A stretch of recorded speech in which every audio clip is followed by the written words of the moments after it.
Hey everybody, we're back at San Diego Comic-Con talking to Joe Hill from the book Locke Key. So, this book has gone from a new book to a very popular book. Yeah, it's exciting. You know, when we first talked about doing the series, we knew it would be 6 issues alone, and then that there would be some more.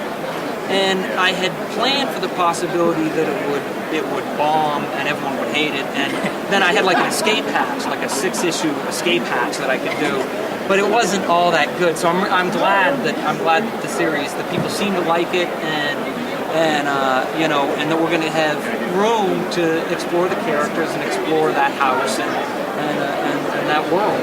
It's exciting. The way it seems like it's such a tip of the iceberg series where you're slowly seeing things come out, and that's so kind of rare in comics to not give it all away in the first issue. Is that a conscious decision on your part? Well, I like to take. I think it's important to take your time to get to know the characters. You know, it's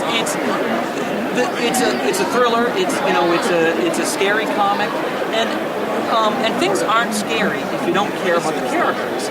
You know, so you need to find out. I wanted us to explore who Tyler and Kinsey and Bodhi are. I wanted to explore who Sam Lesser is. You know, because if you don't hear anything about his past or what he's been through, you know, he's just a sort of generic serial killer or bad guy. So I wanted to explore him in a more full kind of way, and so if things develop slowly, that's why. And it seems like it's worked. I guess it could have backfired and everyone could have been bored.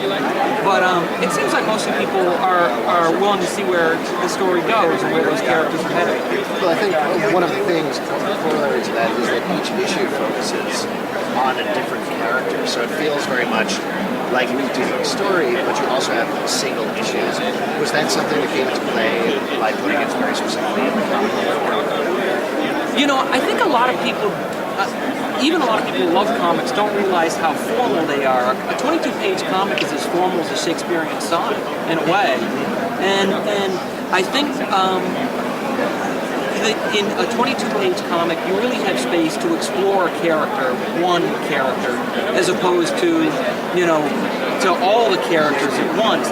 But with something like a title like the X-Men that's been around for 200 issues, you can have a rotating viewpoint where you spend 2 pages with Wolverine or 2 pages with Colossus, because we already know who those people are. But we're just discovering the characters in Locke Key. And so, you know, yeah, it felt natural to give each character their moment in the spotlight and however, the last couple issues sort of slammed them all together. Yeah. Are you talking about the house almost like a character? Yeah, the house is the main character. Indeed. Yeah, I think so. The other thing is the story is really about how young people shape their identities. You know, because you go through a period from between the time when you're 10 to about the time when you're 20, when you try on a lot of different faces.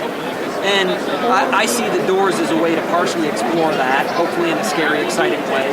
But you know, one thing which I also think we'll see is I want to get into more of the keys. You know, we've really, in the first 6 issues, we really only wind up getting 3 of the keys, and there's a lot more to explore. So and I'm going to accelerate things a little bit as well. In the next 6-issue arc, I think we get another 3 or 4 keys before it's done. How far ahead do you have this all planned out? What we're going to do is we've got this 6 issues, and I'm taking a little break because I'm finishing a novel. I'm almost done with it. Then we're going to go back and we're going to do. It's going to go monthly, and we're going to do 24 issues, a 2-year stretch.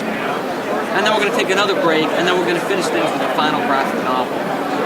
And I see the next 6 issues are already mostly written. And the 6 issues after that I see pretty clearly. And the 12 after that I see somewhat clearly. I don't really know how it ends, though.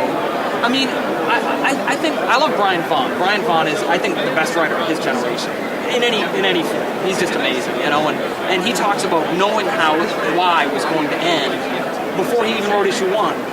And that's just, you know, for me, I never know how things are going to come out until I get to it, and I alternate between terror and hope that it will all work out, you know. But I also want to give the characters the freedom to, you know, to go wherever they feel like they need to go, and explore what they need to explore.